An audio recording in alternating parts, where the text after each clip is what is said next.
Hey y'all, it's time for another episode of Rolling Dice and Taking Names. In this episode, we talk about the remake of the classic Pret-a-Porter, the MOBA-inspired Cloudspire, a great two-player card game Foothills, and if you're wondering why Vanessa isn't doing this, it's because she's preparing notes for our review of Final Hour. I was supposed to take notes. Welcome to Rolling Dice and Taking Names. This is episode number 182, Fashion. I'm Tony in my home studio this time. And this is Marty. Glad he's in his home studio so we hadn't got to deal with crappy connections. How did you edit out the motorcycle that went ripping by when I was in Plainfield? Luckily, the motorcycle went by when you weren't talking. Okay. So you must have been talking about Marvel Champions, because I pretty well shut up during that time because you have it down. You've been playing the snot out of that game. Yes, I have been playing a lot. Still no word on when it's supposed to come out. It is now October, and as of this recording, we haven't heard when the drop date is. People are hoping still October, so we'll see. We know there's a preview of one of the new heroes coming out soon, Miss Marvel. I'm supposed to play again this week at work, but I'm ready for a couple extra packs of cards just so I can change some of the decks. But I still think it's going to be a hot game. What is your record? That's a good question. So, well, that's why I asked it. Yes. The numbers off the top of my head, I don't know. We can pretty much regularly beat Rhino. We've beat Claw once, lost one. We had never taken on Ultron because we want to be able to get to the point where we can easily defeat Claw, and Ultron is the hardest. And Joel Eddy from Drive Thru Review said Ultron is a beast. I'm confused. Ultron is X-Man? Ultron, remember in the second movie, Age of Ultron, Avengers Age of Ultron? Wow, you missed it. You said Ultron is a beast. Beast is an X-Man. And I went back and linked him all the way back with, oh my heavens. That is good. I'm glad you caught that. In fact, this is a nice little segue to a little thing that happened on the last episode that a lot of people brought to my attention, and rightfully so. Now, hold on. Now, I must say, I was surprised that people listen. It's background noise. How did they pick up on this? I don't know, but they did. So in episode 181, Tony made a little bit of a gaffe, and I made fun of him with it. And here, just so you hadn't got to go back and listen, here it is. But I would have used those. Now, they're smaller in size, and they have this really nice, but you could use them for anything. They've got all kinds of domination. Denomination or domination? Did you say domination? Did I say domination? Yes. Denominations, not dominations. It's two different things. Either way. Yeah. No, it's not either way. It's not either way. It's not either way. Okay, thank you. Denominations. Thank you. So I got on Tony for accidentally messing up the word denomination. And I had a good chuckle with it. And then I went on and very shortly after that said this. You can get a lot of coins stacked on your cards. The smaller ones are nice. I mean, they still have a good tactical feel to them. Yes. Instead of tactile, I said tactical. Now, to be fair, Tony, as I was editing this episode, I called it. And I thought, wow, that is really bad. Do I try to fix it? Or I took your attitude, Tony. Nobody listens to this stuff. This is just background noise. Within an hour after this episode dropped on Twitter, oh, you picked on him, but then you screwed up with tactical. I did. I will now eat crow. I screwed up. If you listen to this show, it happens a lot. You should be used to it by now. Hey, that's the charm of the show. The charm? Okay, we'll go that. That's the charm of the show, of how much we screw up. Two people screwing up constantly on this show.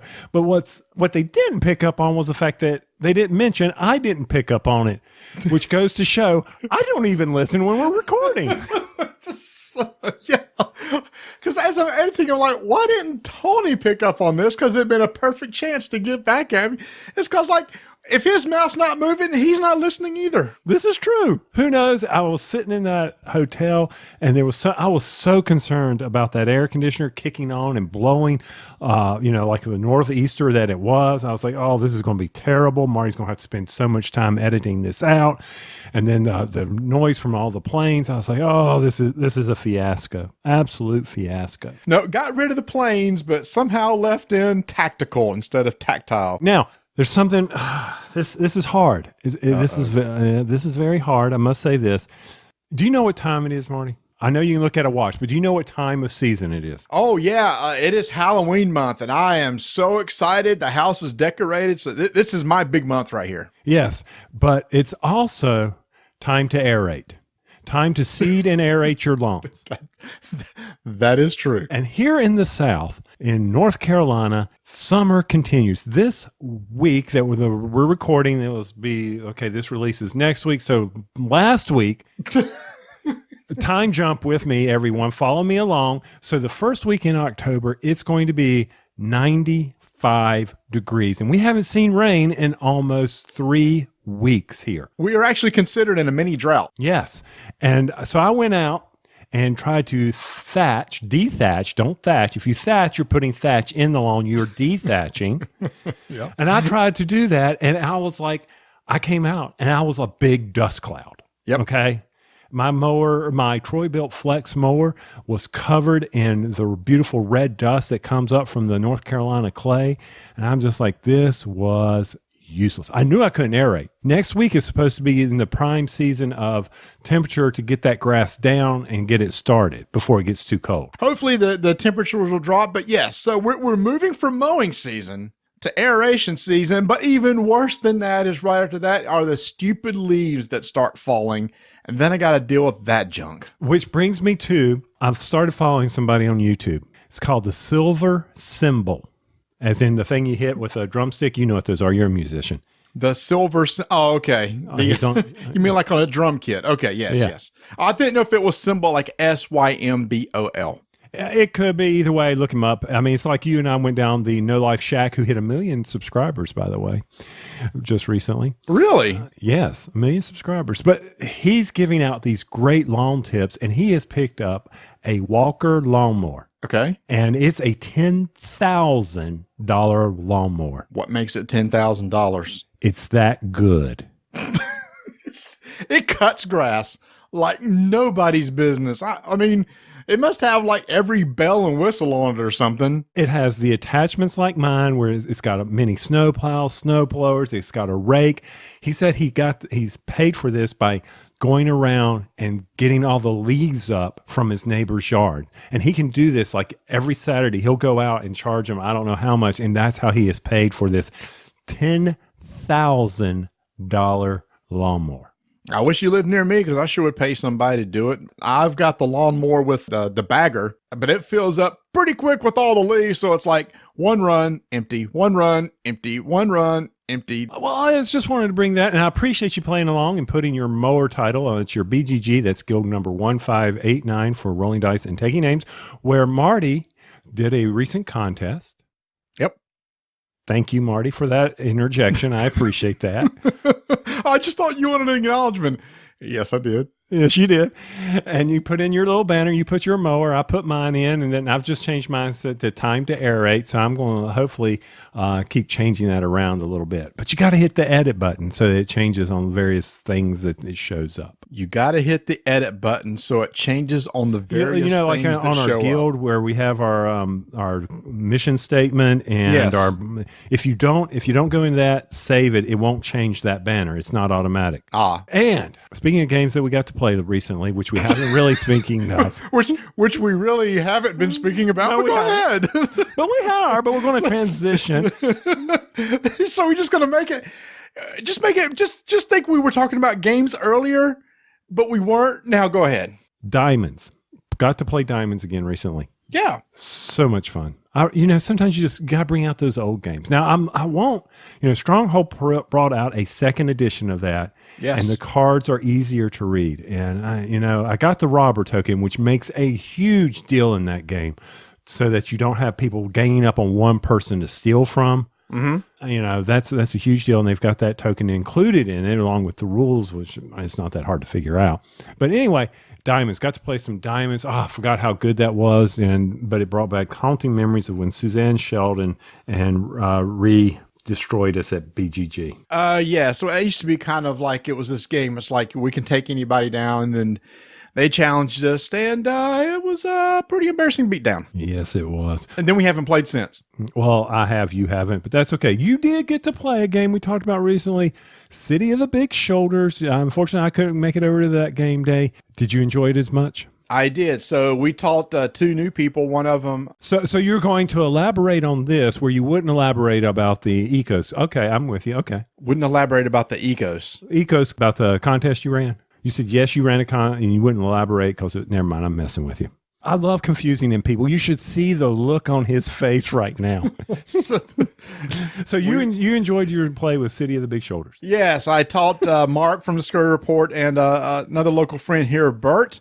Now, Mark had been dying to play it after he heard us on the show talk about it, and he missed that night playing. And yes, it is now, as far as like a heavier economic game, it is right now my favorite economic game. Again, 3 people, took us about 3 hours, but at least I did so much better. So the first time we ever played, I only scored like $1,700 at the end. This time I had over $4,000, so I played much better this time around. But yes, I hate you missed it, because I know you like that game too. And then we followed up right after with another one of your faves, Sarcasm, Ragusa. Okay, yes, and you enjoyed that one again. Oh, yes, I did. Yes. Again, it's one of those things. Ragusa is one of those perfect games. It's like, man, we've only got like 45 minutes. What y'all want to do? Well, got this other little Euro here, Ragusa, we can play in that time. Let's do it. Taught it, played it, put it away, 45 minutes. Okay. Did Bird enjoy that? He did, and I actually won that one. His first time playing City, he beat us in that game. He did your tactic in City, where you just had one company. No, you had multiple companies. Nate had one company. He went that route and did really, and so did Nate. So the games I've played, the person who focused on having one company but buying up other people's stuff has done really well. It comes down on that buy low, sell high kind of attitude. Did you use that one space on City of the Big Shoulders about just paying dividends outright? A lot. We talked about, we didn't take advantage of that one before. Actually, the last round, that's one of those spaces where you can force dividends to be paid. And as many people can go there as they want. We had like 5 workers there. They aren't called workers in this game, but you know what I mean by that. And so like 5 or 6 times we went there and activated that, because at that point you're just trying to get money out of the company and back into your personal account. I think they're called Walmart Associates. I'm not sure. But you didn't play with the expansion either, did you? No, we didn't, because it was a learning game, so I didn't want to throw in the expansion, which has some more interesting and more advanced companies that you need to run. Okay. Well, at least you scored very well in that, unlike a Thursday play of a game we're going to talk about later today. Oh, I hate we're going to be talking about this, because I got to talk about just how bad that I did. But yes. That's going to be coming up soon. Pret-a-Porter was on Kickstarter from Portal Games earlier this year. It's being shipped now. If you are a backer, you should be getting it soon. It'll be available at Essen.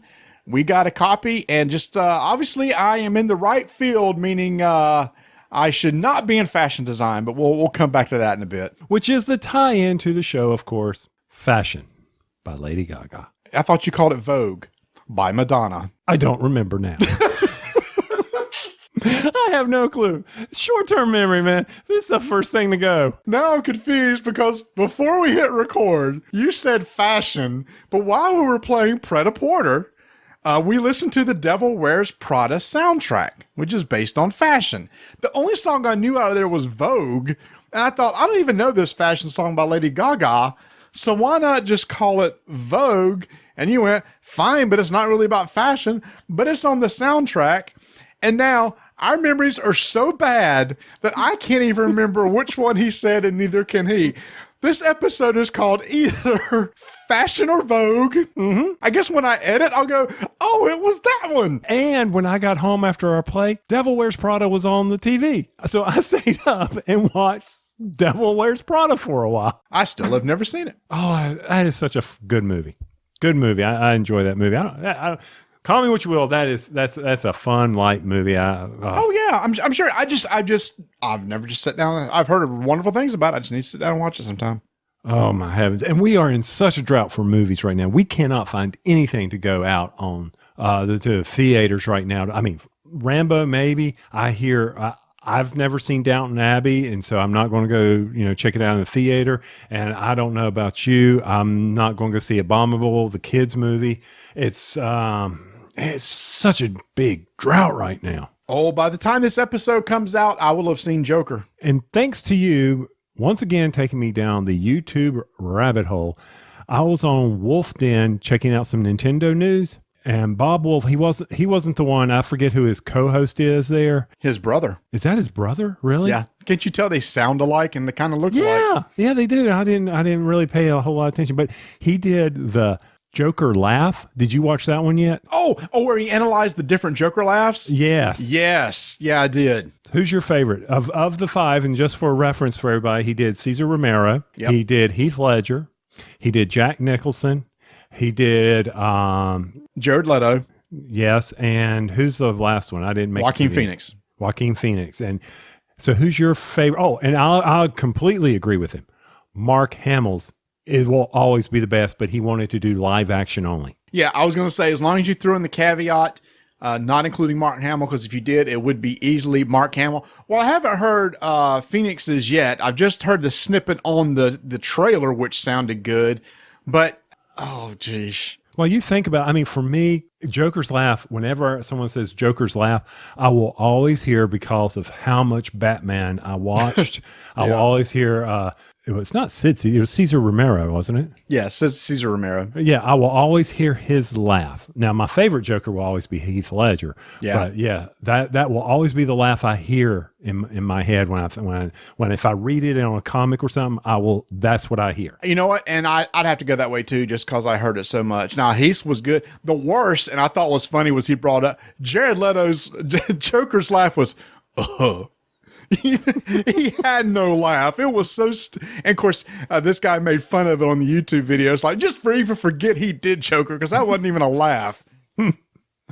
So you're going to go see Joker. Oh yep. Yeah. Joker Zombieland 2. Never seen Zombieland 1. So I'll be going to see that. So yeah, but yeah, it is kind of a drought, but we're getting ready to get into the holiday season, so I'm sure we'll get some more out there. Don't look for me for the segue. I've been doing this the whole thing. Well, you're the one that's like, hey, I said, Tony, what we're going to do in the intro? He said, don't worry about it. I've got stuff to talk about. It's not in the show notes. Just go with me. So I guess you've gotten to the end of the stuff that you're going to be talking about. Yep, I'm done. Okay. Well, let's go talk about some games we played then.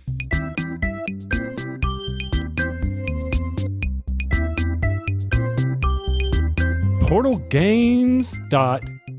Wait, my search went portalgames.pl, man. It didn't go to US. I don't know what's going on here. I'm all messed up. But anyway, go out to portalgamesus.com to check out all their latest stuff that's coming out. We're going to be talking about Pret-a-Porter. Then, of course, you've got Empires of the North that's out. If you haven't tried it, we highly recommend it. That's a good one from Ignacy. And another thing, Ignacy Marty is such a nice guy. Incredibly nice guy. Yes, he is. He is so nice that if you have yet to try his award-winning mega, I don't know what, it's a great game, Detective. Wow. And I just want to let everybody know, we have the option at any time to stop and redo these. No, we're not. We don't. We don't. There's no reason to. It's how we feel the requirement of meeting a certain amount of time that we spend on this. So,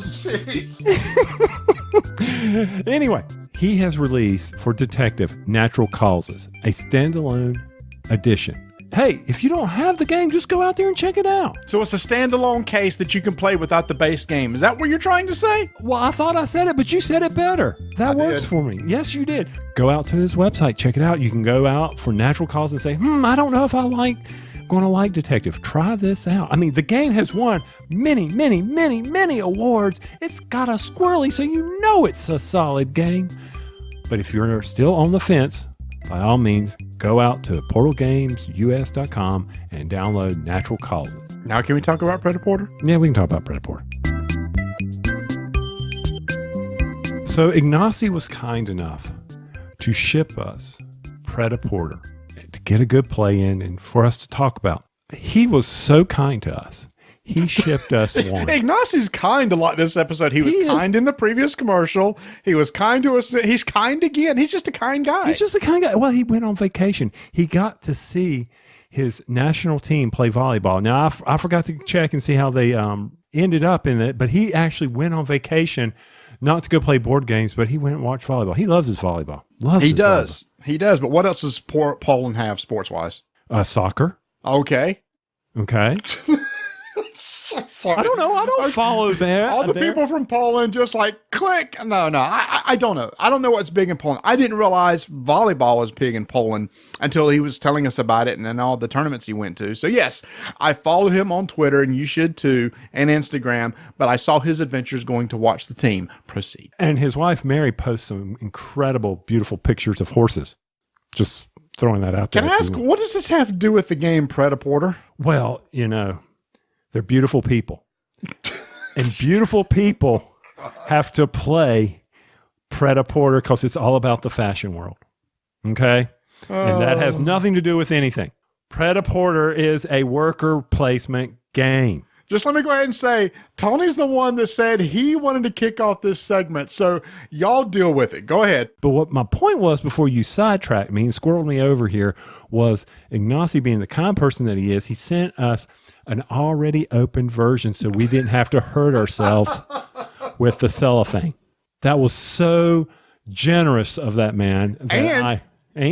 And it also has a split corner so it doesn't make box farts when you close the lid. And it shows the game was well loved. Oh, yes, it was. Because, on the board, there was a part where we had to get out our Sharpies and write in stuff because it was ripped. It's like, so get this. So, and that's the duct tape. Let's get the duct tape out too. so we sound horrible. Thank you so much for sending us a copy of the game. It's very playable. But here's the funny part: it was pre-opened. The corner was split. The board was messed up, but at least he could have put the stickers on the little dials for us, or punched it. I mean, I understand we got the demo copy. I'm good with that. I have no problems. Oh, that was just little things like that just make it fun. Oh, my goodness. But this game can be very cutthroat. I was not expecting a heavy, and this is, I guess, is a medium to heavier euro, right? Mm-hmm. Yeah, he says that, and I say it too. I was not expecting this to be as cutthroat as what it was, and it was so cutthroat, it was really kind of ticking me off, Nate. A guy who kept screwing me over. And you too. Yes. This game is not for the weak. No, it's not. Mm-mm. Hey, this is the fashion world, baby. Fashion world's not for the weak. No, I'm going to cut you. Plain and simple. I'm going to cut you. I'm going to hem you. The way the game rolls out is you've got your sales associates, and you have 3 of them, and you're sending them out into the fashion world to either get you a line of credit, which is space. There's 9 spaces that you can place them, or 9 sections, 9 areas. You can get yourself a line of credit. You can negotiate contracts, which can enhance your business. You can buy buildings that can enhance your business. You can hire employees. And what will they do? They're going to enhance your business. That's right, they are. Or they can go out and they can buy thread, yarn, material, whatever you want to call it, in 3 different markets. Mm-hmm. And really the differences is they've got theme words for it, but for me, it's one costs the cheapest to the most expensive. And the difference is you get more quality tokens if you pay more for thread. Now, I will say that in the 3 markets, 2 of the markets, you may buy them as much as you want of one color. Mm-hmm. And the one that is medium expense, yes, you can buy 1 of each color, how much money you have. And then I call it I've got nothing else to do because I'm a loser spot. You can pick up just some base money or some base quality or PR in that spot, or some trend tokens. And there's one other spot, because you're going to have to do something with that thread and all those employees that you have. You got to have designs, so you can get new designs, which is, kind of the goal of the game. And there's something very important about these designs. They all go to certain, I don't know. You're designing for the sports and leisure market, or I called them the cell phone market because they had a little icon on for the cell phone. Well, yeah, you could, there's casual clothes, there's sports clothes, there's formal clothes. So there's different types of clothing lines that you can make, basically. In clockwise fashion, everybody will send an associate out to gather up whatever you want. Once everybody's done that, you resolve 1 through 9. And then guess what happens? The board refreshes. You do it again. Now, I will say this. At this point in the game, I love worker placement games to where you place and resolve at the end. I'm a fan of, oh my gosh, I hate the brain fart. The Vikings game that we play where you roll the dice. Champions of Midgard? Yes, Champions of Midgard does this. You put out your workers, then resolve from top to bottom. This is top to bottom. We played a game called Crisis from Ludi Creations. It was the same thing, a worker placement, then resolve at the end. I like that because you have to kind of plan. Like you said, that number one spot was the credit location. If you're realizing, man, I need to buy thread, I don't have enough money, well, I better go place a worker first because that's the first action that's going to resolve so I can get money to pay for stuff later on and the rest of the board. And it also brings that tension to where do I place my first associate out on the board, because if I choose to bypass contracts, then I'm not going to get the first pick, assuming I'm the first player. And I choose to go, I want to go down there and get that fashion design before anybody else, because I need to match these symbols when I take them to the show, which we'll talk about. It's that tension. I enjoy this part too, Marty, where you have that resolve at the end, just like Pillars of the Earth does. So yes, you and I are in agreement. And another thing too is with each of these places, like the contracts and the designs, all these places are just cards that you pick up and take. Well, the cards aren't replenished till the very end of the round. So if there's a particular card, an employee or building that you want that'll help kind of build your engine, and this is definitely an engine building type game once you get everything cranking, then you better go to that spot first. Unless there's somebody named Tony McCree who happens to have this contract that lets you swap places at some of these locations so that he can jump ahead of you. Yes, that's a very powerful contract card. I agree. That was a good one. Unlike Nate and Mark, who had a contract card, theirs was a business, because there were some very powerful businesses out there that let you just, hey, I'm going to take all my extra cash and buy prestige ribbons, which are basically you convert into victory points. Some of these cards are very, very powerful, and when they come out, it's very important to get them. We learned that from our play. You need to pay attention to this. Now, employees and buildings require money to buy them. So to Marty's point, you've got to factor that in too, because there's this thing called upkeep. At the end of each of these worker placement phases that you have to account for. It's not like they're coming to work for free. You've got to pay your employees. You've got to upkeep your building. Correct. So every employee in every building has a certain amount of upkeep. So when you take it into play, you have your own tableau where you track how much upkeep you're going to have to spend at the end of the round. Typically, you hire an employee, it's going to cost a little bit more, so you need to generate enough money to make sure that you can pay it out at the end. Now, Tony, I thought this was cool too. You mentioned that those were you pay for, but the contracts were free. What was different about the contracts is those went away. So there you get it for a round. At the end of a round, it flips over to the back, and there's a little bit less of an ability and not as powerful. And then after that, it just automatically goes away. So contracts are temporary, where employees and buildings are permanent. Yeah, I was looking for the card that says destroy another person's building because you firebombed them because you were mad at them. Wow, it is a really cutthroat fashion world out there. Oh, my heavens. So you've gone through that, and once again, you got to get out your spreadsheet. You got to get out your calculator, because as Marty said, that upkeep, you got to add that in. You've got to add in all the cost of the thread, and it all comes down to, because if you can't pay for it, the creditors don't come. The loan sharks come after you, and they are costly. They are brutal. Yeah, if you can't pay for something, then basically you just got to take out a loan. A high-interest loan. High-interest loan that you have to pay back at the end of the round. And that will come back and bite you, and we'll come back to that in a little bit, because it bit me towards the end of the game. So you're sitting there asking, well, that's great. I've got all that material now. How in the world do I earn the victory points? Because guess what? Victory points aren't the only thing that helps you win. money does as well. So victory points plus money at the end of the game, the one whoever has the most wins the game. This takes place basically over the course of 1 year. Each round is basically a month. And the first 3 rounds of each quarter is where you're placing your workers out there. So you're getting employees, you're getting designs that you want to complete, you're getting materials to complete those designs. And then in the last month of the quarter, Tony, it's time to go out and put on a fashion show. And this is where you really need to pay attention, Mr. I scored 22 in this game. Yeah. So anyway, moving on.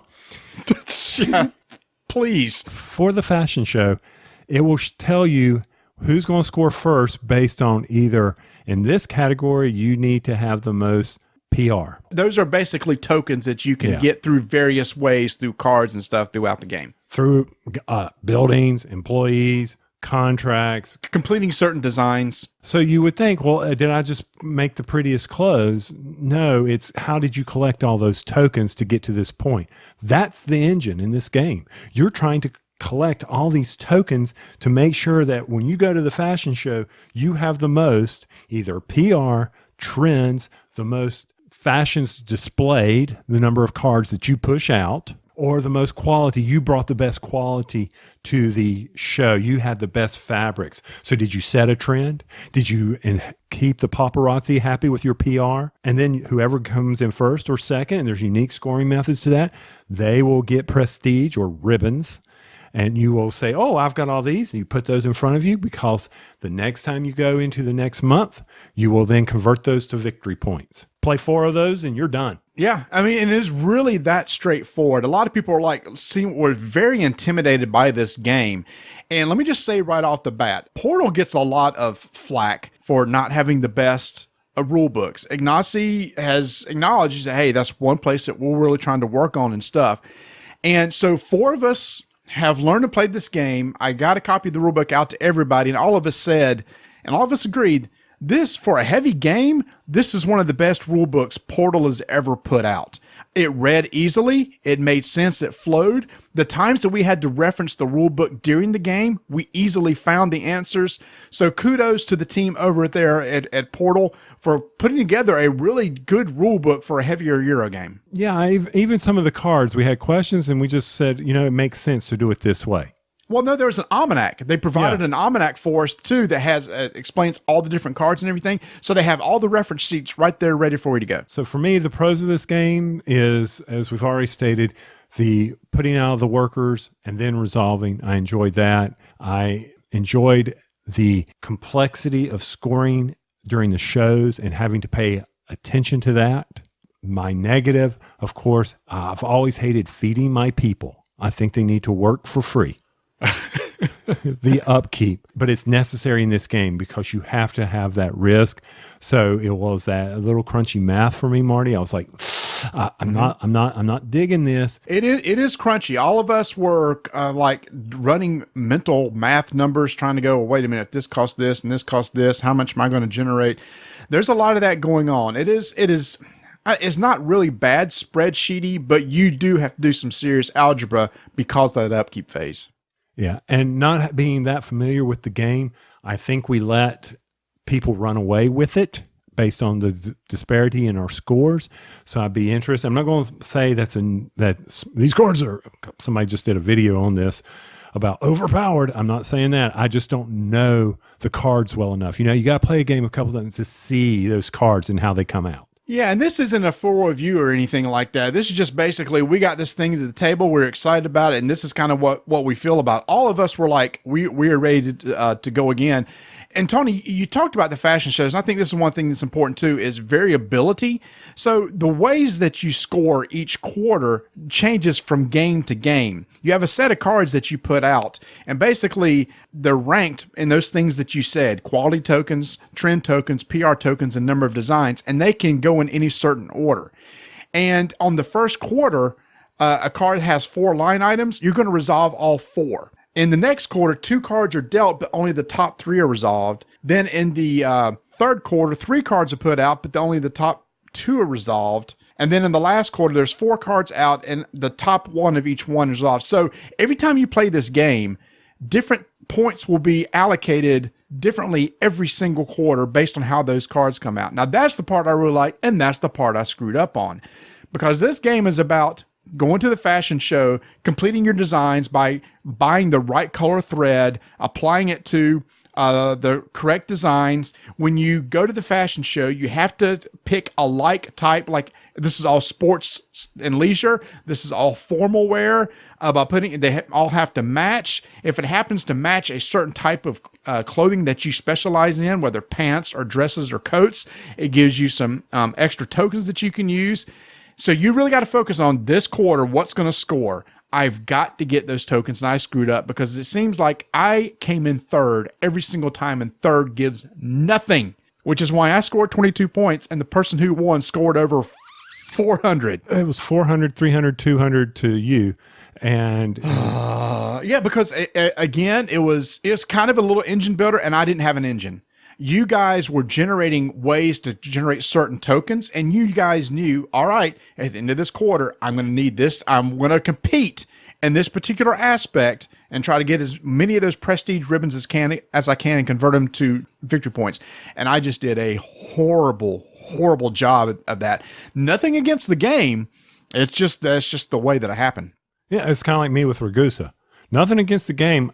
I just didn't perform well. I did not understand how to generate the money. And I'm with you there. Because I did in the first, I completely missed the scoring method. And I'm like, oh, okay, that's how that happened. And then I also concentrated a lot on generating money because I didn't want to have to take out those dreaded loans, which I think hurt in the long run. Yeah, so let me finish that story. So at the very end of the game, well, number one, like I said, if you can't complete your upkeep, you have to take out a loan. If at the very end of the game, you can't pay off your final loan, you've lost. You're just out of the game. You're bankrupt. And I had dug myself such a hole cash-wise that I could not pay off my loans. And even though I had 22 points, I didn't even score the final round because I couldn't pay off my loans to even get to the show and take care of it. So that's Pret-a-Porter. Yeah. Well, let me ask you this. There's Nate brought up a very good point. He said to him, this feels like a classic Euro. And I think it is. This game came out in 2010, 2011. So it's 8-9 years old. They've done some tweaking to it to kind of bring it up to date, but it still has a good classic worker placement game Euro with some economics built into it. I guess it's light economics built into it in the sense that you got to manage the money. So if you're really into things like, Agricola, Caverna, where you have to feed people, and you like that sort of thing where you have to manage your worker placements to make sure, okay, I've got enough cash in order to pay for these designs, then I think this is a game that you really like. Now, Tony, this was teased to us. Ignacy said, I'm going to come out with another game, but it's going to be a video game themed game. And I was excited about that because I understood the video game market and I love video games. But in the end, they decided to keep this theme. I was wondering if the theme would get lost. In a lot of Euros, the theme just kind of disappears. I think it kind of stayed in this game. It felt like, okay, I'm actually needing to create these kind of clothes and get the material to go do it. And now we're going to go be judged at a fashion show. So I think the theme really worked well for a Euro game. I agree with you on that. The theme was there, and it didn't hurt that we had Devil Wears Prada music playing in the background. The cutthroat. I mean, maybe the fashion world isn't. I don't know, but I needed to hire employees to get my PR up or to be able to increase the quality of my clothing that I can then show. So from my standpoint, yes, I mean, all I was doing was generating tokens, but I was able to take myself to that and say, oh, this employee's really good in PR. He's out there. He's really pushing the market. He's showing us. It was in my head, of course. And, of course, those voices will always go off constantly. But, yeah, I didn't lose the theme in it. No, let me ask you about the length. Our first game was 4 players, 2.5, 3 hours. How'd you feel about downtime? I didn't really recognize it. I didn't see it. Because it was you that all the one that's taking all the time in the world. That's why you didn't recognize it. I'll admit, I was that bothers me. When I take too much time, it irritates even me.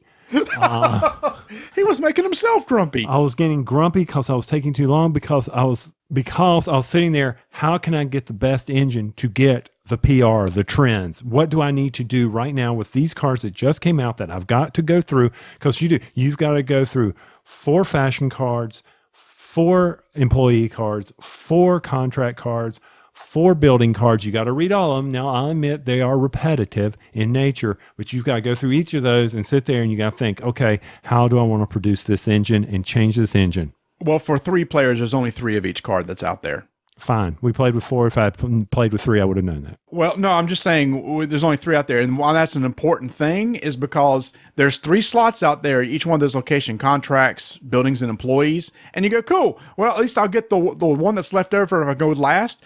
Guess what? There are some contracts that let you go there and immediately resolve it. And so you may have a worker that you get to claim nothing. Oh, I was going to get an employee. Oh, great. I'm now not getting an employee. Very cutthroat. That's another thing too. If you don't like Euros that has some cutthroat, then you might want to try this one first. But if you're into thinky games where it's like, oh yeah, I'm going to stick it to somebody, then you really should try this. So Pret-a-Porter, Porter Games. Did you say Pret-a-Porter? Pret-a-Portal? I did. Pret-a-Porter. I said Pret-a-Porter. Pret-a-Porter by Portal Games. That's kind of cool. I like Pret-a-Porter. Too much of a tongue twister for me, man. It's going to be out at Essen and currently shipping to Kickstarters.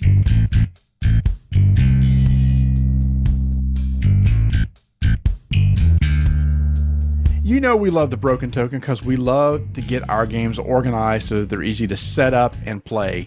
And what they do is focus on some of the biggest games and some of the ones that are most difficult to organize to make sure they can get your time to the table there quicker and back on the shelf just as fast, including just recently released the Twilight Imperious Twilight Organizer.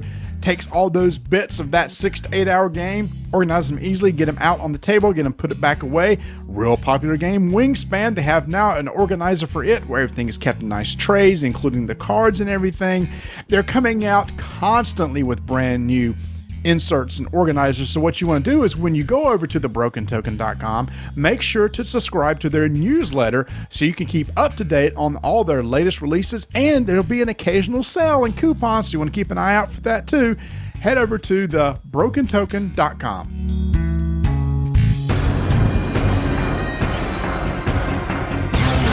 5-minute initiative begins in 3, 2, 1. Tony, every once in a while, a game will come out of nowhere that we didn't even know about, that we were not even expecting, that we really, really like. And that's what happened when we played the game Foothills from designers Ben Batson and Tony Bodell from Lookout Games and distributed by Asmodee Games. This is a game that's built in the Snowdonia universe. And Tony, have you ever played Snowdonia? I have not, Marty. I have not either. And I heard it's like, oh, well, if you like that game, you're going to like this game. Because we like card games, we like train-themed games, and that's exactly what this is. It's a card game all about trying to complete train lines on the table by clearing rubble off so you can put track down and putting stations out onto a line and completing 5 lines and ending the game so who has the most victory points. But Tony, all that sounds very pedestrian, but the cool thing is for us was each of us start with 5 cards that all do the exact same actions A through E. On your turn, you're going to take one of your cards, you're going to do an action, and you're going to flip it over. Then it's my turn. What's cool about that is the front of the card has a really powerful action. The back of the card has a less powerful action, but it's mimicking one of the other cards in your row. So like, for example, A is always taking resources, and on the back side is a different letter. And so, Tony, that mechanic right there is what we really love. It's like, ooh, I got to take an action, got to flip the card, but that action's not available to me next turn until I can flip it back to the other side. I just really dug that, and that's supposedly that's what Snowdonia is all about. I'm still trying to work through what it means to be pedestrian, but that's okay. I'll look it up later and that'll be my word of the day. So yes, Marty, that card action, those hard decisions, saying, okay, I'm going to get this benefit, and then it's going to go to a lesser benefit, and I got to flip it back. I really need this one, so you've really got to plan this one out. You've really got to think through it. And once again, I was taking too long on my turns. It was frustrating me to no end because I was trying to play it all out. If I do this, then I can do this. That will lead me to this. But Marty, what I found very unique was how you won the game. At the end of the game, you had to, and correct me because you won, you have to exchange some of your cards and put them aside, and that's how you're going to score. Not the ones in your tableau, but the ones you put aside. Is that right? Yeah, so what happens is one of your actions is actually taking one of your cards from your tableau, putting it aside, and at the top of the card, it tells you you're going to score points based on number of tickets you've collected from each station. You're going to score points based on the number of track you laid or stations that you laid. And then from the market, you pick up a replacement card. So for example, if I turn in my D card for scoring later on, I pick up a brand new D card from the table and put it into play. But there's only a few of those A through E on the table. Once that stack is gone, then that's it. So Tony, I could like take all the D's from you and you wouldn't even have a choice to ever get one and possibly score the one that's in your tableau. Absolutely. And that's one of those frustrating things. You need to say, how am I going to concentrate on this grand game? How am I going to get my points in this? Now, there was another aspect of this game that I really enjoyed. And when we're gathering resources from the stockpile and we're pulling them in, there are white cubes in the bag. It's a blind pull to replenish that. And when a white cube shows up, a guy comes out and says, y'all are taking too long on this game. And he clears the track. You're not making headway. And he advances that game. And that helps open up the board because, as Marty says, you got to clear the rubble. And if you're not doing that, then the game kind of slogs around.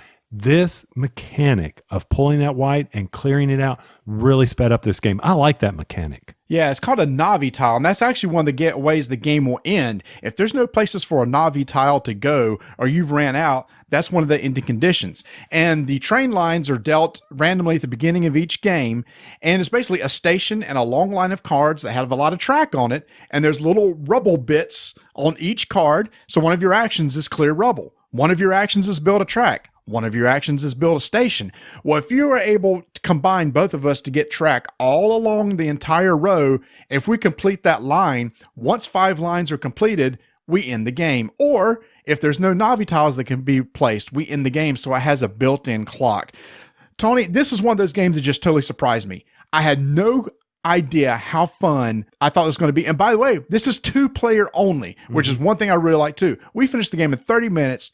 I love the card flipping mechanic. Yeah, this for sure is going to be staying on my shelf. And this will be added to my shelf. I have a shelf of nothing but 2-player games, the Gaferna, the Rose King, on and on and on. For me and Donna, Hive. This will definitely be added to my shelf as well. 5-minute initiative is complete.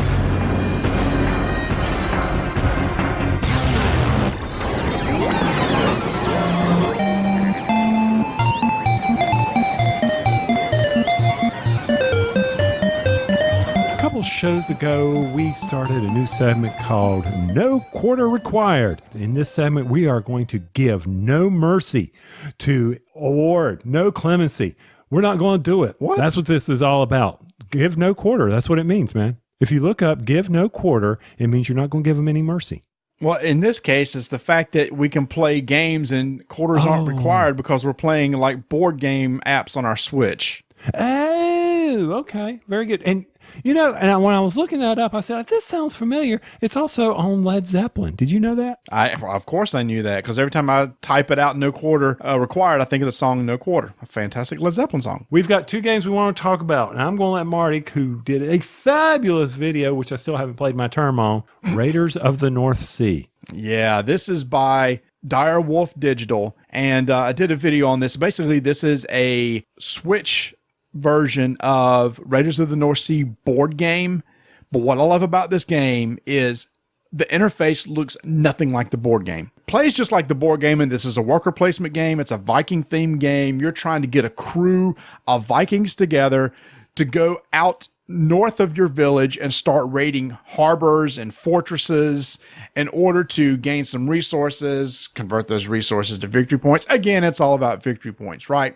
So if you've ever played Raiders of the North Sea, this is built all around that, except this game looks amazing. It's not a board. It doesn't look like a board. It looks like just a regular old video game where you use the joysticks to basically move around, place a worker, take an action, pick up a worker, and it's the next person's turn. But Tony, it's the interface that won me over. I love the way this thing looked. In fact, when I was playing it, Adam asked me, is this a video game or is this a board game? I went, yes, it is. And that's the amazing part. He said that in his video also. He did. I watched it.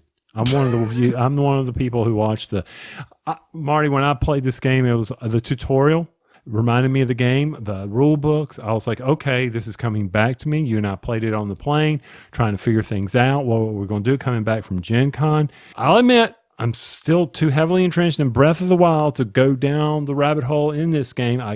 Someday I hope to experience it, to play my turn. I'm sure it has timed out since then, but you're right. It is a gorgeous game. And I was like, oh yeah, I remember this game. This was a fun board game.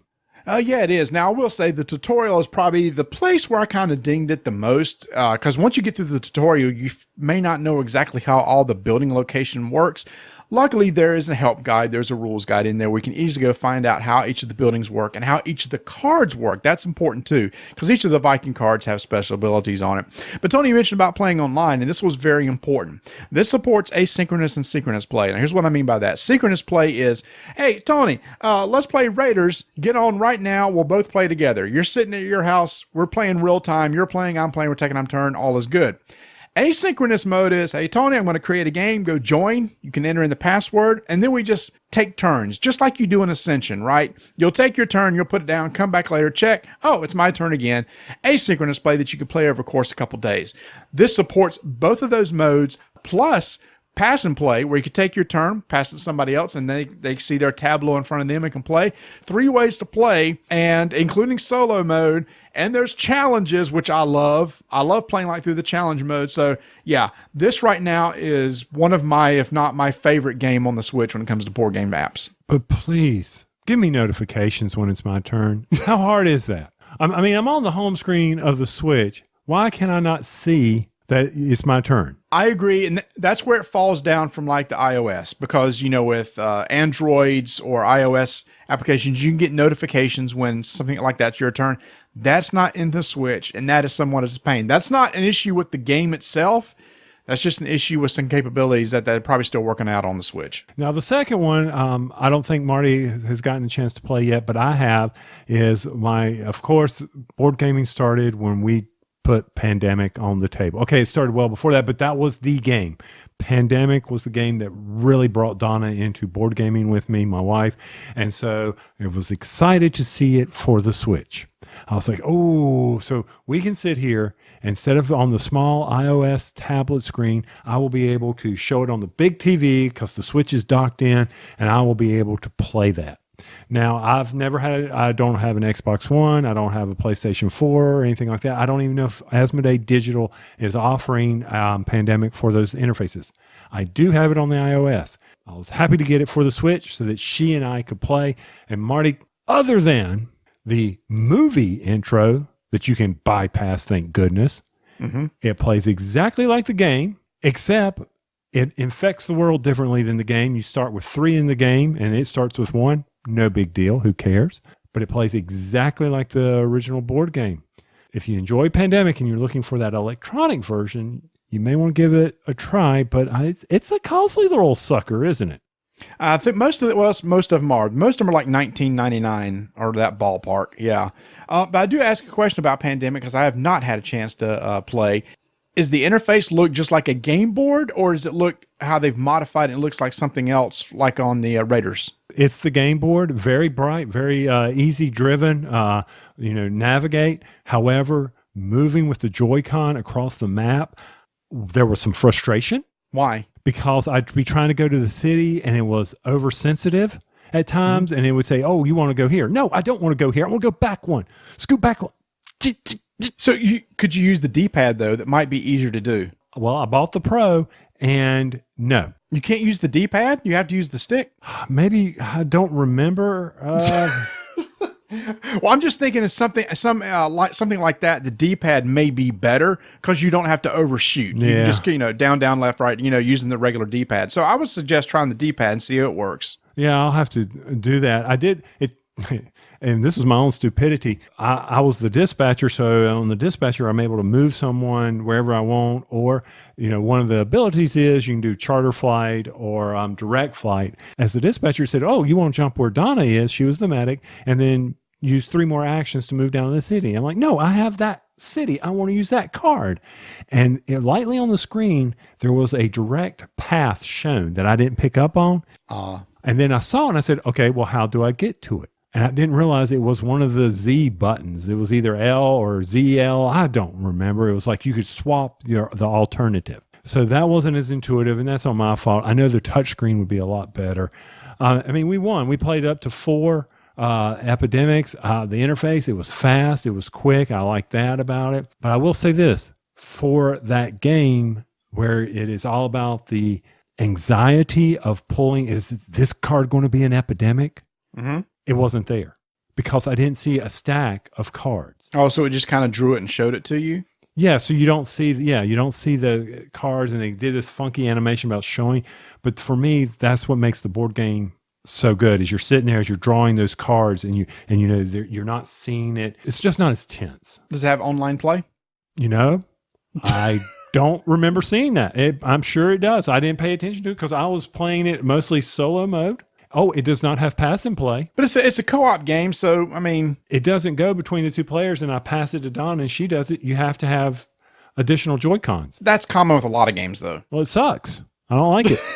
Well, no, it doesn't suck. It's just a lot of couch co-op games. You play with one system and 2 controllers. Okay. That cost me $60 for the Nintendo Pro plus $20 for the game. That's $80. Okay, you didn't buy that controller just for Pandemic. You also bought it for Zelda. Maybe. I'm going to go with what I got here. I will have to say that Pro has helped me. I have discovered all of Hyrule. Hyrule. Hyrule. I thought it was Hyrule, but I'm like, is it Hyrule? Is it Highlights? No. I've got all my towers lit up now. I'm excited, man. Pandemic is out there. Asmodee Digital is starting to put out a lot of their board games. They got a whole studio dedicated to this, and it's just going to get better and better with some of the games they come out with. And now people are requesting for Terraforming Mars on the Switch. That'd be kind of curious to see how that goes off. There's tons of games. Just can't wait. Keep seeing what they develop for us. There you go. If you got a Switch, you can play some board games on your Switch. They are out there for you, and as they continue to coming out, we'll continue talking about them in No Quarter Required, where we give no mercy.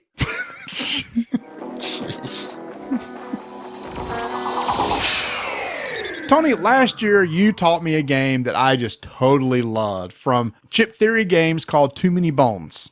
This is a co-op game with some of the best components that I've ever seen, using these nice neoprene mats and these nice big old ceramic poker chips. I just loved playing that game. It was just 100% co-op, had a good time with it. Well, this year they released I guess at its core, it's a PvP game, even though they do have a co-op and solo mode.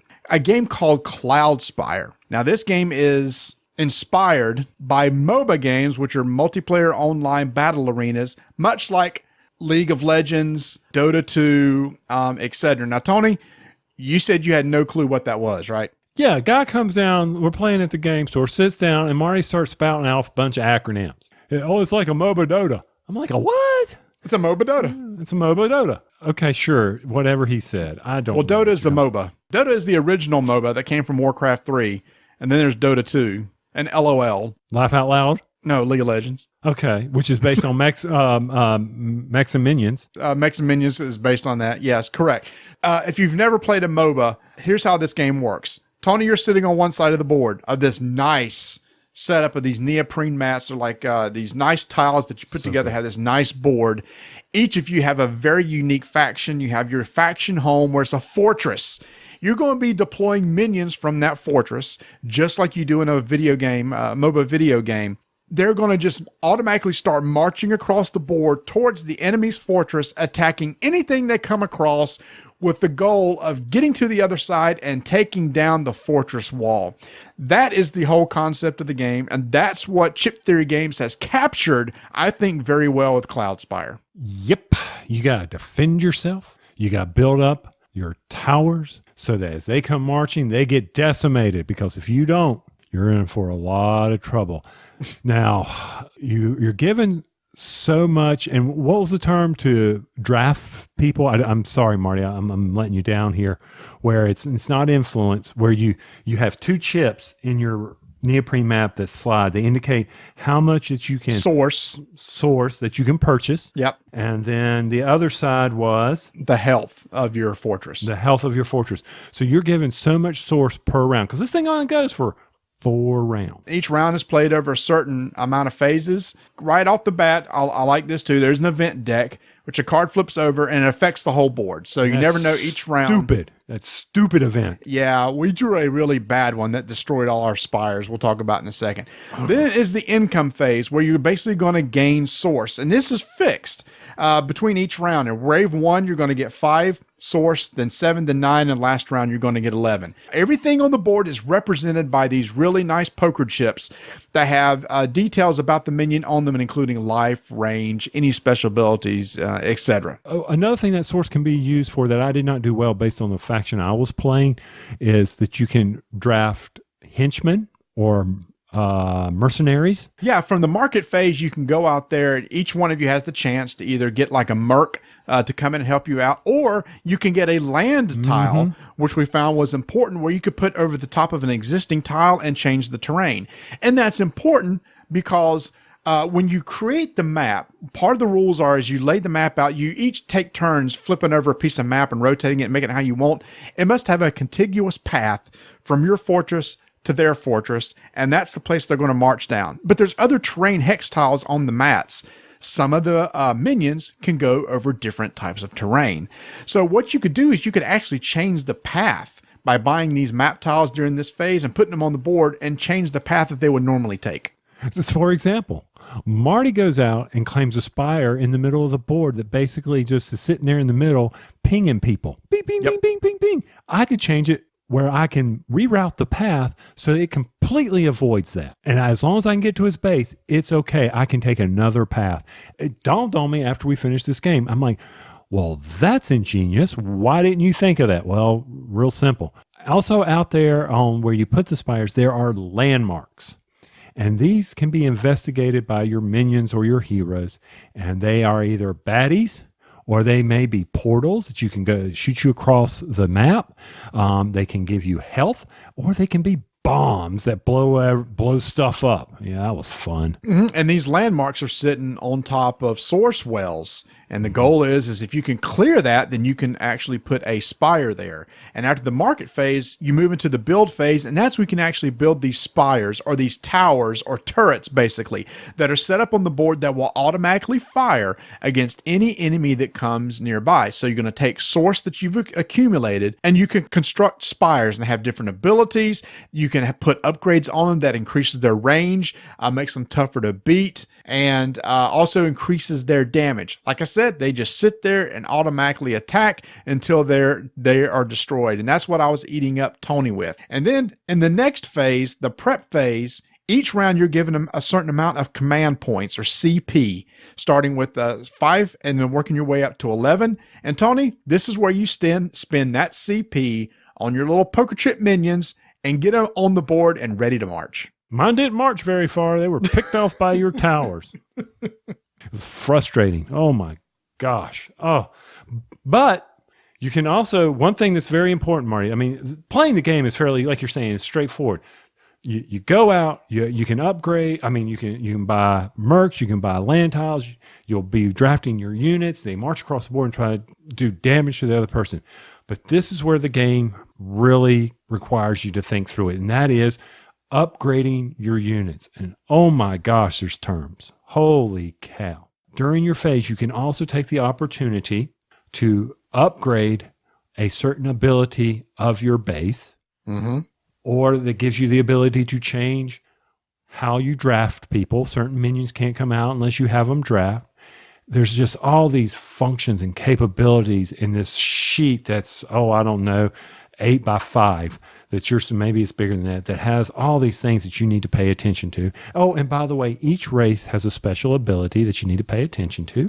Each fortress basically has, like you said, upgrade options. You can do things that make stuff cheaper. There are some requirements. It's like I have to have this built before I can recruit this particular minion. And that's different for every faction. And that's what's important during this prep phase where you're spending that CP to get those minions out. So if there's a certain one you're looking for, then you might better have you need to upgrade your certain abilities within the fortress to even get them out. And Tony, when you deploy the minions is also interesting too, because they're stacked on top of each other and you stack them in a certain order. So you get the chip of a minion and there's a certain amount of health. You grab poker chips and put it underneath it, and that represents the health of the minion, much like in Too Many Bones.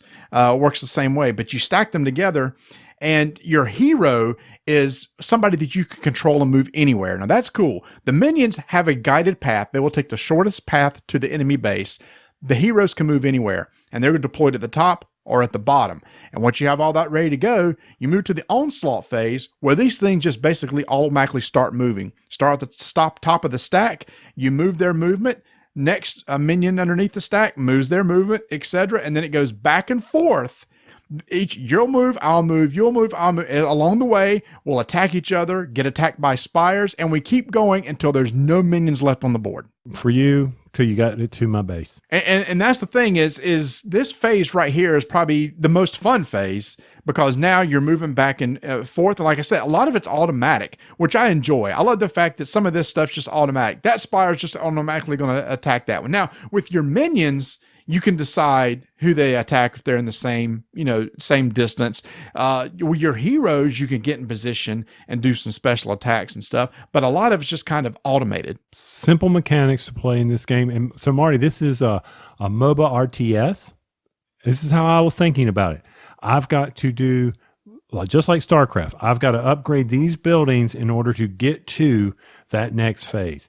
And see, for me, Marty, that's where the game is. Building that strategy it's a chess game. How am I going to change my strategy to battle you? How am I going to get past your spire? What is it I can do to get past that armor spire that can only be upgraded so many spots? Ooh, that's where I got AP on this game. Mm-hmm.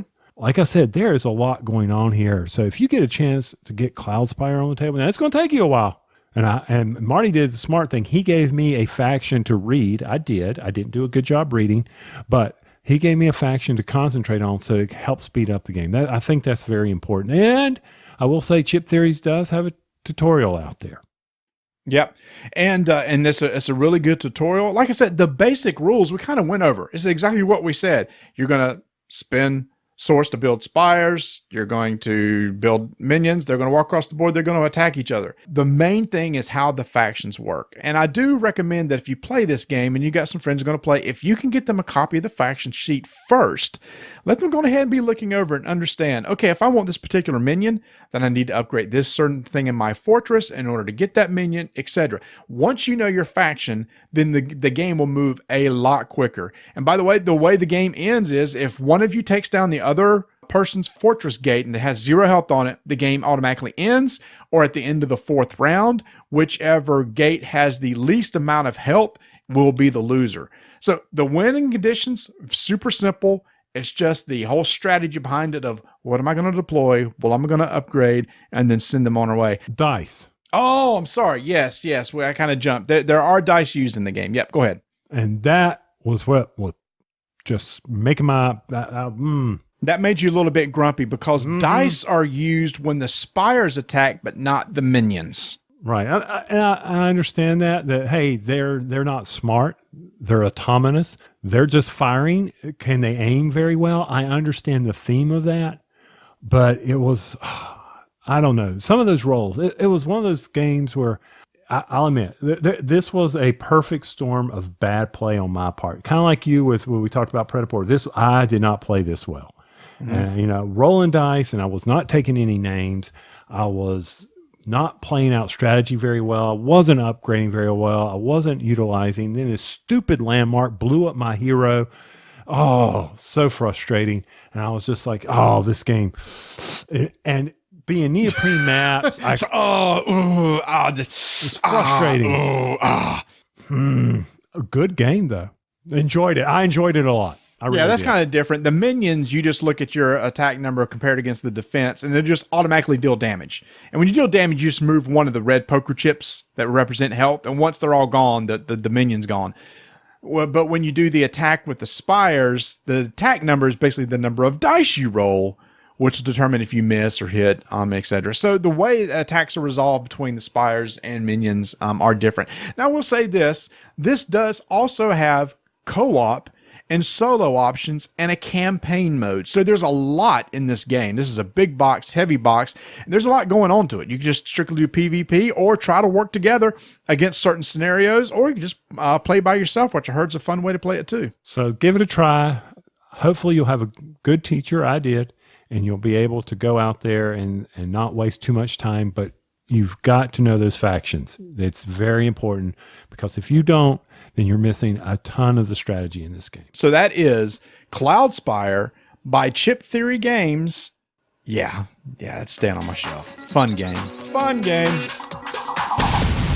It's October, it's Halloween month, and here in the Connell household, Vanessa and our oldest son Adam have done an amazing job of decorating this house. And when we get into the Halloween spirit around here, the games that we love to play are... Wait a minute, I wasn't ready because I was eating our Halloween mix. We decorate the house and we always pull out our Halloween mix on October 1st. Which is, tell everybody, because this is an amazing mix. I got it off of QVC, everybody, like 13 years ago. 1 cup of peanuts, 1 cup of M&Ms, and 1 cup of candy corn. Except we triple that. We do 3 of each and we eat it all in one night. Yeah. And that's it. You just mix it all up and eat it. And there's a nice big bag of it sitting right here in between us so that we can munch on as we talk about a brand new game from FFG called Final Hour. And you may be thinking, oh my goodness, another Arkham game. I mean, there's already so many. There's Arkham Horror, the board game. Which is excellent. The Mansions of Madness board game. Which is excellent. Elder Sign. Also excellent. Arkham Horror, the card game. Oh. And why is it? You didn't say Arkham Horror, the dice game, because that's what they're supposed to be. There are no dice in the Arkham Horror card game. And when I pulled out the Final Hour game, which is a 1 to 4 player game, co-op game that plays in around 60 minutes, I opened up and started teaching the rules. And when we got around to explaining how the combat worked, Vanessa's first question was, where are the dice? There are no dice in this game. So any sort of combat or anything like that is not resolved by rolling dice. And instead, it's just simply done by, well, just seeing how much damage you're going to deal to each other, and that amount of damage is dealt. Before we get into that, though, let me talk about what the theme of this game is. This game takes place in Miskatonic University. I like to pretend that it's a real place. I love everything about Miskatonic University. What's a vacation that you want the family to do at some point in time? Oh, to go to Providence, Rhode Island and do the Lovecraft tour or whatever it is they have there. They have H.P. Lovecraft's grave and where he lived, and there's a whole little tour. This is a board game that basically all the locations on the board are places in Miskatonic University. There's spots at each of these locations that monsters are going to be spawned at the beginning of the game, because what has happened is ritualists have done a ritual where they have basically opened up gates, allowing elder gods to come into our world and basically, destroy the world. It's your typical Arkham Horror theme.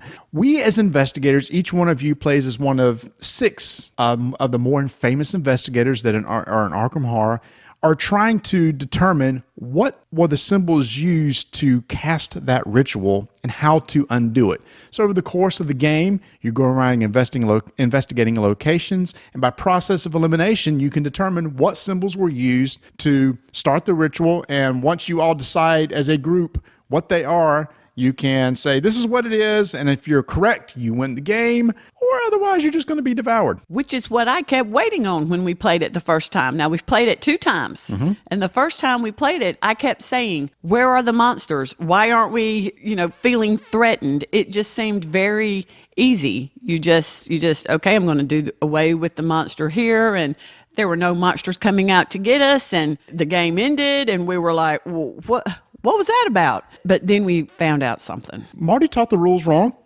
And I don't know, but isn't that a common thing? Do I remember hearing this somewhere before, that you often do the rules wrong? You don't listen to our show that much. I'm sure you... Well, I'm just speaking from the family point of view. Yes, there's a very important part at the end of every round where monsters are spawned on the board, and I kind of forgot that part. So that's why I said, Vanessa, let's play again.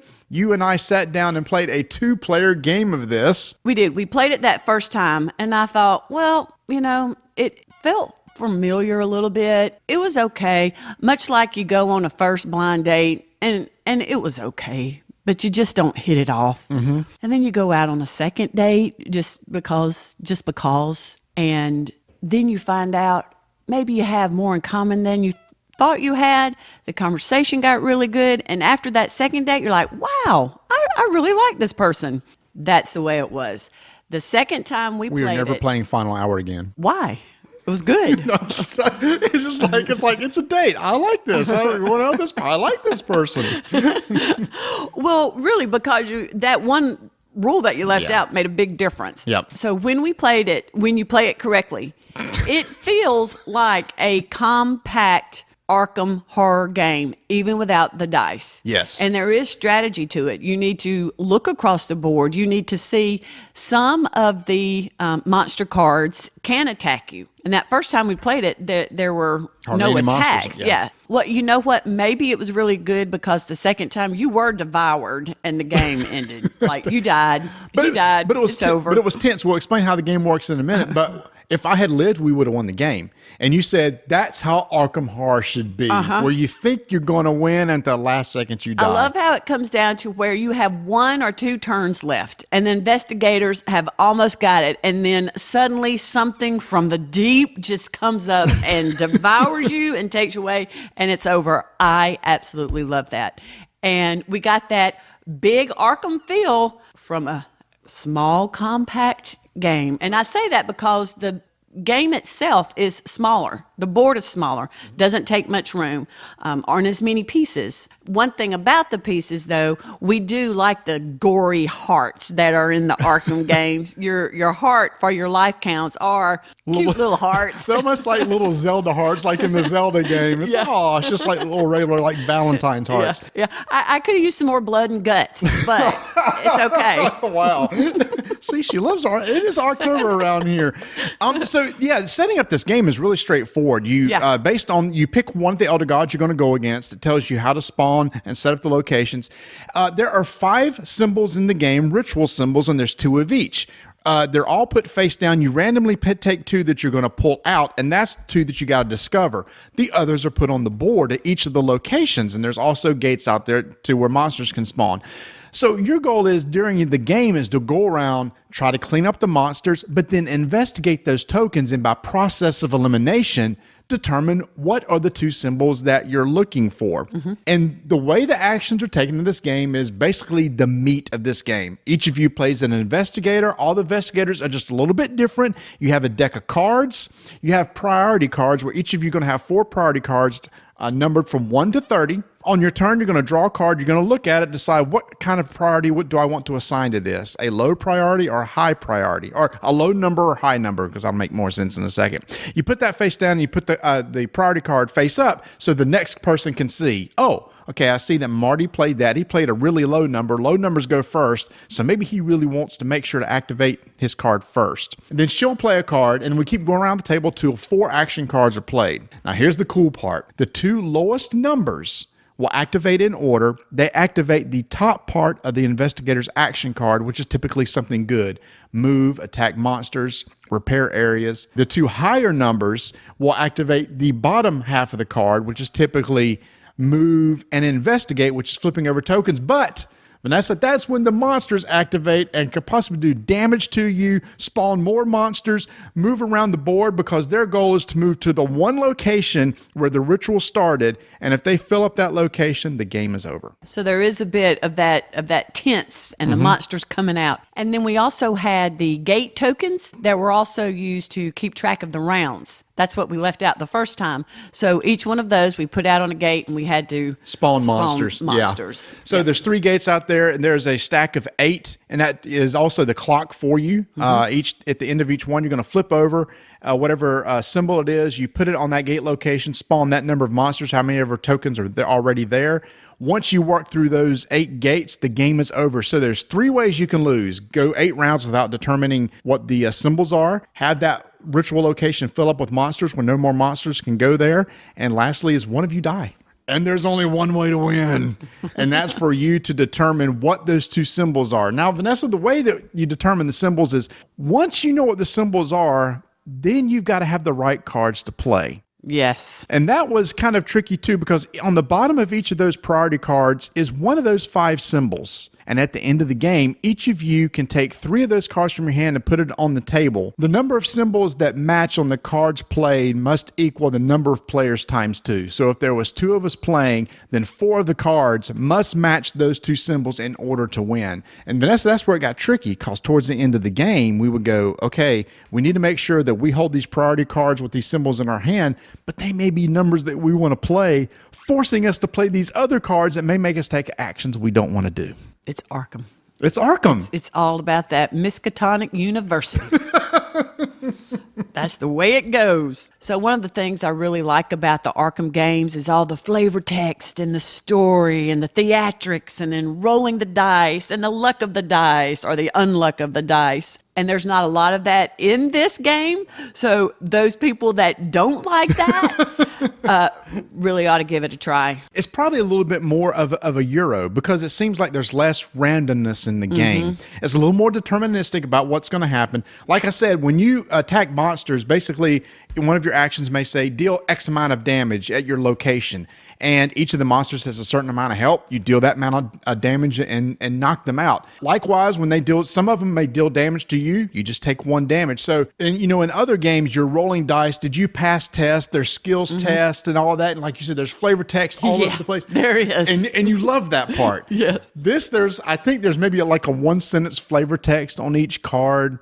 Beyond what the explanation of the theme is, you're really just kind of that point going around trying to, it's a deduction game at some point. Meanwhile, try to mitigate all these monsters because these monsters can move from location to location as they work to that final ritual location. So I think Final Hour is good for both people who enjoy Arkham and are familiar with the characters, because the characters are ones that you will be familiar with. Jenny Barnes and Lily Chen and Ashcan Pete. They're all there, and we know I say we, people who enjoy Arkham, we know their backstories. We know those characters, so it will feel familiar. But for those people who don't, it won't affect their play in the game. And each of the investigators are different. Each has their own unique deck.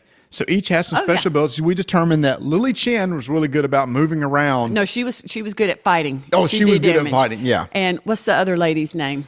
Rita Young. Yeah, she's good at moving around. Yeah, and Tommy Muldren was good at moving around and repairing locations because a location can become damaged. Some of the monsters damage it, which means it takes up a spot that a monster can go. So you're trying to keep the locations void of monsters so that as monsters spawn, they can fill those locations and not move. Because if a location's filled, they keep following a path around the board till they find the next open location. And that's how they work their way to the end. Now, one thing that I always say about games, you always say, what are the 2 questions? Does it have dice? And how long is it? Yep. And I generally don't play a long game unless it's Arkham, which may keep some people from playing Arkham. But this one, we actually timed it. We went through 4 rounds and we timed, and it was exactly 26 minutes. Yep. And then when we finished, it was 39 minutes. Oh, because you got devoured.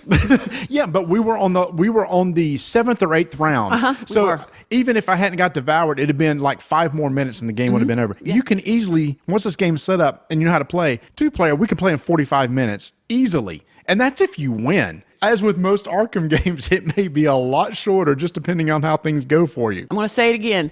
That big Arkham feel in a compact game. Yeah. Final Hour from Fantasy Flight. If Mansions of Madness and the Arkham Horror board game intimidate you because I just don't want to sit down and play a 2 to 3 hour game. But you really should. But you really should. And we will. But you want that Arkham feel in a much shorter time, then Final Hour may be the perfect game for you. Again, no dice. So if you don't like the dice rolls and you want something that's not as random feeling, then this is definitely something that you might want to check out. Final Hour is going to be coming out soon from FFG. Look in your stores. Vanessa, thank you for coming on. Talk about Final Hour. We love our Halloween games. And in fact, I've got one over there in shrink wrap that I'd love to get you to try sometime. Maybe we can have you on in our next October episode. Does it have dice? No. How long is it? An hour. Does it have dice? No. All right, you're pushing it.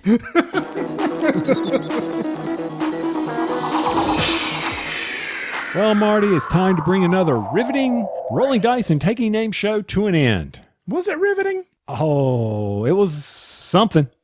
I don't know if it was riveting. Hey, it was background noise for a lot of listeners out there, and thank you all for listening to Rolling Dice and Taking Names. We really do appreciate meaning it well.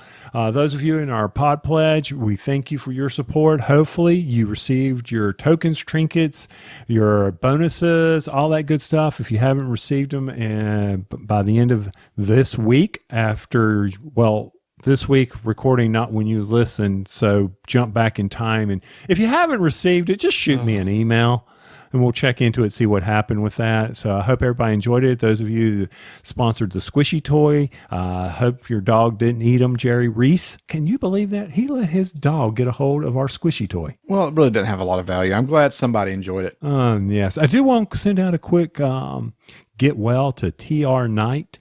He's under the weather, and TR, take care of yourself, man. I know having a back pain, having to carry this show like I do, I get a lot of back pain. Yeah, I have a kind of a backache on this show right now.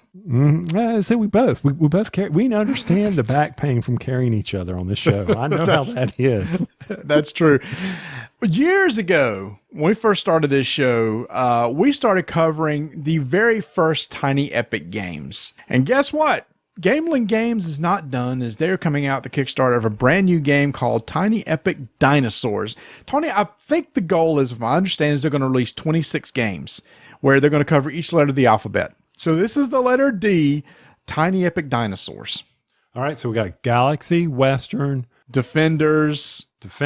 Yeah. Okay, so they got, do expansions count? I don't think so. Nope. It's just the base game. And in this base game, we mentioned about feeding earlier. Yeah, Tony, this game's about feeding. This is like a small Agricola, except with dinosaurs. It's a worker placement game where you've got some cards set up. You're going to send some workers out there to collect some resources in order to go. Well, you're going to go collect some dinosaurs. When you get some dinosaurs, you need to build little barriers. You remember fences and stuff like in Agricola and in Caverna where you got to house the animals and everything? You got to do the same sort of thing here with the dinosaurs. I mean, guess what? You know in Agricola and Caverna where they kind of like breed and make more? Yeah, that can happen here too. You know, in there where the things can like break out and get away? Well, dinosaurs can break out. They can break out of barriers and get away and escape. It sounds like a really, really cool game. It only plays like 45 minutes to 60 minutes. And the whole goal is you're going to try to get dinosaurs and then complete contracts by selling them and getting some points for them in the end. There's a lot of stuff going on. There's plant eaters, there's meat eaters, but the thing is, Tony, at the end of every round, you got to phase 5. You gotta feed them dinosaurs, baby. Are there 2 types of food, kind of like an evolution? Yes. Oh, you got meat and plant. The Stegosaurus likes to eat leaves, for example, and the Allosaurus likes to eat meat. So you have herbivores and carnivores. Wow. Carnivores. They also like to have funnel cake. Okay. Carnivores, carnival, fairgrounds, carnival. Yeah. Okay. It's great. Wow. Yeah. So after you feed, they keep flying over your head. I keep sending them one-liners. They do. They do. So look, if you enjoy like Agricola Caverna type mechanics, but you want something a little bit shorter form, and you love Tiny Epic Games, and we all love Tiny Epic Games, they all do a fantastic job. Scott Alms is the designer of these. Gameling Games does a fantastic job. Whenever a Kickstarter comes out, they always do super well. I'm interested in this one because it's just kind of different than the others, but I understand what they're trying to get at here. It's like, all right, let's go get some resources. Let's make some baby dinosaurs. Let's feed them dinosaurs and let's ship them out, baby. Now, I wonder, you know how they came out with those meeples that you could, in Defenders? No, I can't remember which one had the meeples where you could plug little shields and swords on them. Mm-hmm. Yeah. I wonder if the dinosaurs will have something like that where you can put a little leaf on a dinosaur to show he's eating that. I don't. Yeah. So when the Kickstarter comes out, you can see all the card art and everything like that. But this is cool. I like the concept of it. Dinosaurs are a big thing now with Jurassic World and everything. So I think it's going to be a solid little card game. It's going to be, again, tiny so that you can take it anywhere and play it anywhere you want. So another exciting thing happened to me, Marty. Oh, what's that? A guy I played baseball with. Yes. He was our second baseman, played baseball. We were tiny little chaps all the way up through high school. He has won the National League Central Division. He is the manager, Mike Schilt. What? Are you serious? I am dead serious. Okay, yes, this is name dropping, but by gosh, I should drop this name. I I talked to Mike. Oh man, it's been probably 15 years ago. He used to run all the batting cages here in Charlotte. How? So wait a minute, hold it. 15 years ago, and he wasn't even managing then, and he's already moved up to the ranks and has a major league team. Yeah, he was scout for the St. Louis Cardinals. Oh, okay. And he scouted. Well, he paid his dues. He never played in the major leagues because there's something about his eyesight. Mm-hmm. But I mean, he could hit. The boy could hit. Oh my gosh. But as you progress, everybody gets better and better. Sure. So he coached in college, if I remember correctly, worked his way, got into the scouts. He went through the various leagues. He coached in the All-Star game for the minor leagues here in Charlotte. Oh, wow. And so we all went out, yay, Mike, yay! Of course, he ignored us. He didn't ignore everybody. He ignored me. But that's okay. That's one of those things, where you're sitting there, you're going, that is so cool. One of the nicest guys. That's one of those things where you go, what have I done with my life? Yes, that too.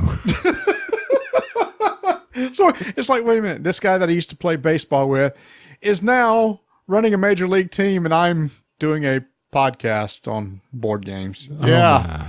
And get this, he's probably going to win Manager of the Year. Oh, wow, that's cool. Cardinals last year, I think, ended last place. And now they're first in their division. They go against the Braves. And I told Donna, let's see if we can get tickets to go to the wild card or they're playing the Braves. Oh, yeah, that'd be fun. Well, just contact him and see if he can get you tickets. Once again, he knows who I am, of course. And a good friend of mine growing up, Bill, he's gone to St. Louis. He's watched them play numerous times. Man. So I was like, I wonder if our miniature market contacts who are in St. Louis could hook us up. I know that guy, and y'all know, and you know what I'm saying here? You see how this is? It's not going to happen. Well, you never know. You never know. You just got to have the right contacts. That's how you get anywhere in this world is contact. That's a really cool story. The most famous person I know is a co-host on a board game podcast. Yeah. I'm saying, who? Rodney?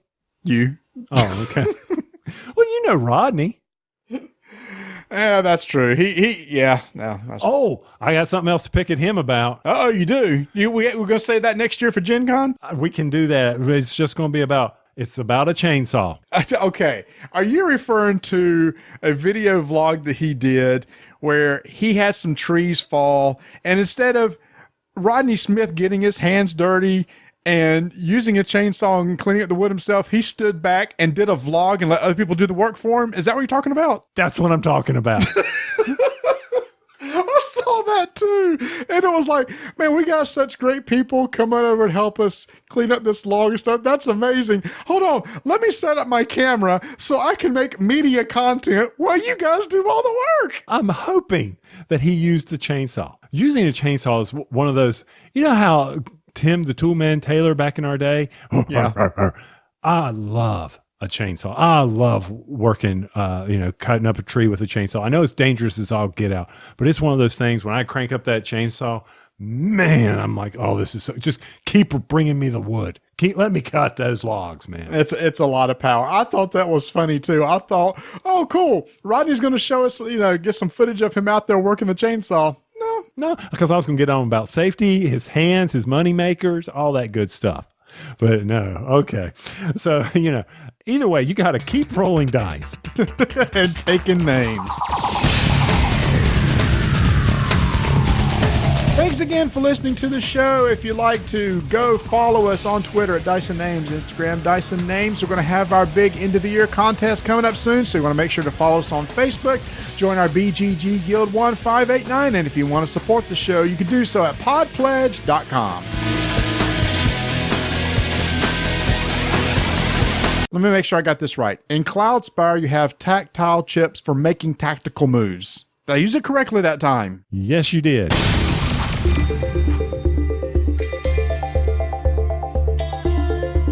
MiniatureMarket.com. If you go out there right now, I'm sure on the front page you are going to see a gorgeous new item. No, I'm not talking about the new release of some board game that they got showing up there. No, I'm talking about their board game bags. That's right. For $24.99, you have 3 options for these board games bags. You have the Miniature Market board game travel bag, you have the backpack, and you have the shoulder bag.